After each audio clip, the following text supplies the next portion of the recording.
क्या आप भी देश और दुनिया की खबरों से रह जाते हैं बेखबर?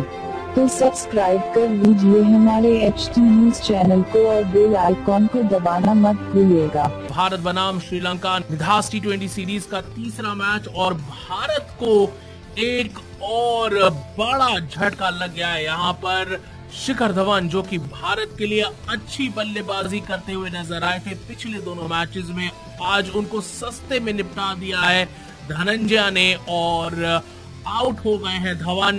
बाहर निकलकर इनफील्ड के ऊपर से मारने की कोशिश करना चाहते थे लेकिन बॉल को ठीक से टाइम नहीं कर पाए और थिसेरा परेरा के हाथ में एक आसान सा कैच थमा दिया मिड ऑन पर और वो 8 रन बनाकर आउट हो गए। 10 गेंदें उन्होंने खेली जिसमें उन्होंने एक चौका जड़ा। इससे पहले भारत को बड़ा झटका लग चुका था।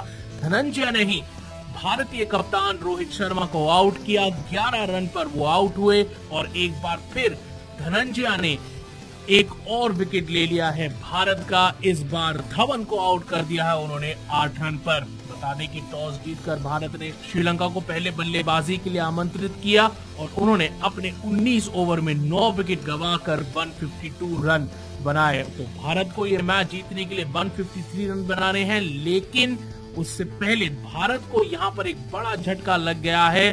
पहले रोहित शर्मा 11 रन बनाकर आउट हुए और अब शिखर धवन जो कि भारत के लिए अच्छी बल्लेबाजी कर रहे थे वो 8 रन बनाकर 10 गेंदों में पेविलियन को लौट चुके हैं। क्या आप भी देश और दुनिया की खबरों से रह जाते हैं बेखबर?